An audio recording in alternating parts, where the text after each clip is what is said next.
योग के 100, एक दिन में जो मिस्टर राम की इनकम होती है कहीं ना कहीं 400 रुपए की होती है। और मैंने पहले ही बताया कि कोई भी इंसान, कोई भी मजदूरा, कोई भी व्यक्ति किसी भी फैक्ट्रियों में नियमतः 8 घंटा ड्यूटी करता है। 8 घंटा ड्यूटी करता है, यानी एक दिन में मिस्टर राम अगर 8 घंटा ड्यूटी करता है तो कितना मिला इसे? 400 रुपया। इसलिए 1 आवर बराबर 400 बाई 8, यानी 8 5 40। एक घंटे में जो मिस्टर राम की इनकम होती है वो 50 रुपए की होती है। कितने होती है? 50। सवाल उठता है कि मिस्टर राम 8 घंटा ड्यूटी कहां करेगा? तो मिस्टर टाटा की फैक्ट्री में। और मिस्टर राम के जैसे जैसे मिस्टर टाटा की फैक्ट्री में अप्रोक्स लगभग 2000 लोग काम कर रहे हैं। फॉर एग्जांपल, तो हर मजदूर अगर 8 घंटा ड्यूटी करता है तो 8 दूनी कितना हो गया? 16,000। वही मिस्टर राम एक दिन में 8 घंटा की बात करता है तो वही मिस्टर टाटा एक दिन में 16,000 घंटा की ड्यूटी का काम होता है। एक वर्कर ने ज्यादा नहीं, सिर्फ एक घंटे में 50 रुपए की काम करता है तो 16 5 कितना हो गया? 80। यानी वही मिस्टर टाटा के लिए 8 लाख की बात होती है। अब दोस्तों सोच कर देखिए, मिस्टर राम को घर में और पैसे की जरूरत पड़ी तो क्या करना पड़ेगा? ओटी यानी ओवर टाइम ड्यूटी करना पड़ेगा, एक्स्ट्रा मेहनत करना पड़ेगा, राइट? Yes sir. 8 घंटा और प्लस 4 घंटा कितना हो गया? 8 घंटे के अनुसार यहाँ 10,000 हुआ, 4 घंटे के अनुसार यहाँ 5,000, टोटल मिला के कितना हो गया? कितना हो गया? 15,000 हुआ। अगर मिस्टर राम को और ज्यादा पैसे कमाने रुपए थे क्या करना पड़ेगा? और ज्यादा मेहनत करना पड़ेगा, यानी कि 12 घंटा और प्लस 4 घंटा कितना हो गया? 12 घंटे के अनुसार यहाँ 15,000 हो रहा है तो 4 घंटे के अनुसार यहाँ 5,000, टोटल मिला के कितना हो गया? 20,000। अगर मिस्टर राम को और ज्यादा पैसे कमाने पड़ी तो क्या करना पड़ेगा? और ज्यादा मेहनत करना पड़ेगा, राइट? यानी दोस्तों कहीं ना कहीं 16 घंटा और प्लस 4 घंटा कितना हो गया?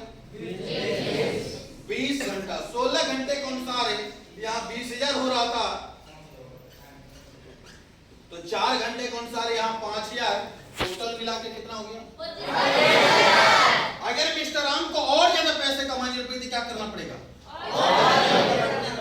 यानी 20 घंटा और प्लस 4 घंटा कितना हो गया? 24 घंटा।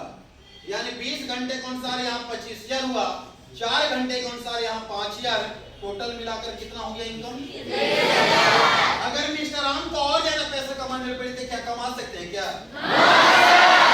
जिंदगी में स्टॉप लग जाएगा, क्योंकि कुदरत ने बड़ी कमाल का चीज बनाई है।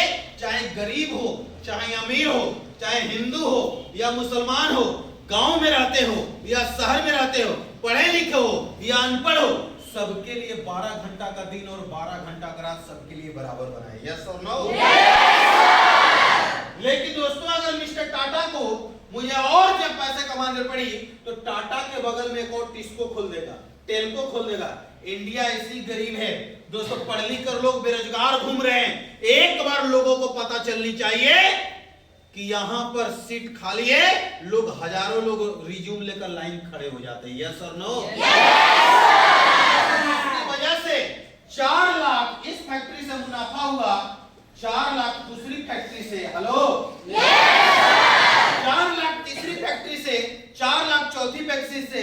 तो ऐसे कर करके दोस्तों मिस्टर टाटा जो है इन्फिनिटी तक इनकम कमा सकता है। यस और no?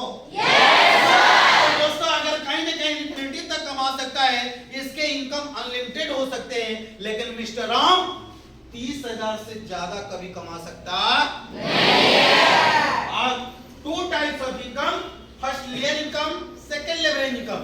Linear income mister Ram साहब, लेवरेज इनकम मिस्टर टाटा साहब। जो इंसान, जो व्यक्ति दुनिया के किसी भी क्षेत्र में जितना समय देता है उसके बदले उसे पैसा मिलता है, उसे हम हार्ड वर्क यानी मिस्टर राम साहब कहते हैं। जो इंसान, जो व्यक्ति अपने समय को एक दूसरे के समय के साथ मल्टीप्लाई करके पैसा कमाता है उसे स्मार्ट वर्क यानी मिस्टर टाटा साहब करते हैं। तो आप ही लोग बताइए, मिस्टर राम बनना चाहते हैं या मिस्टर टाटा? 400 कमाना चाहते हैं या 4 लाख? 4 लाख कमाना चाहते हो दोस्तों, तो हमारी कंपनी में एक सिस्टम है, जिस सिस्टम पर आपको काम करना होगा उस सिस्टम का नाम है SIG। SHPL। I यानी इंट्रोड्यूसर, G यानी गेस्ट। इसका काम होगा मात्र 10%, बाकी 90% एक कंपनी का काम होगा। हेलो। और दोस्तों अब मैं आप सभी से एक मोटिवेशनल सवाल खड़ा करना चाहूंगा, कितने ऐसे दोस्त हैं जो नहा धो के आए? Thank you. अगर दोस्तों आप लोगों ने नहाते होंगे तो आप सभी को पता होगा कहीं ना कहीं किसी न किसी साबुन को जरूर इस्तेमाल करते होंगे, राइट? दोस्तों किसी साबुन के इस्तेमाल करते हैं, जैसे लक्स, नीमासंडल, लाइबॉय, डिटॉल, मार्गो, नीम इत्यादि। यस और नो? बहुत सारे साबुनों का इस्तेमाल करते होंगे। तो मेरा सवाल है, एक साबुन की मैं उठाता हूं, जैसे लक्स सबकी जुबान पर है, तो लक्स साबुन कहां बनता है जी? मैन्युफैक्चर यानी कंपनी, किसी दुकान का रिटेलर, इसके बाद आता है कस्टमर। एक होता है सेल्समैन, जो सेल्समैन का काम है कहां पर सामान है और कहां पर नहीं। एक होता है एडवर्टाइजमेंट, क्योंकि बिना प्रचार के कोई भी सामान बिकता नहीं है। लेट मैं मानता हूं कि 40 ग्राम साबुन का कीमत दुकानदार को हमने 10 रुपए दिए, तो इसी 40 ग्राम साबुन का लागत खर्च मैन्युफैक्चर यानी कंपनी में कितना होगा? अगर दोस्तों मैं बात करता हूं कि 40 ग्राम साबुन का लागत खर्च अगर ज्यादा नहीं 20% भी अगर होता है, तो जाहिर सी बात है कहीं ना कहीं एक साबुन को बनाने में मैन्युफैक्चर यानी कंपनी में 2 रुपया खर्चा होता है। कितना? 2 रुपया।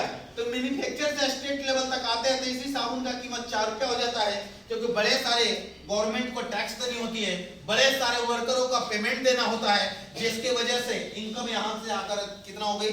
4 रुपया। डिस्ट्रिक्ट लेवल तक आते हैं तो इसी साबुन का कीमत 5 रुपया हो जाता है, होलसेलर तक आते हैं तो 6 रुपया हो जाता है, रिटेलर तक आते हैं तो 7 रुपया हो जाता है।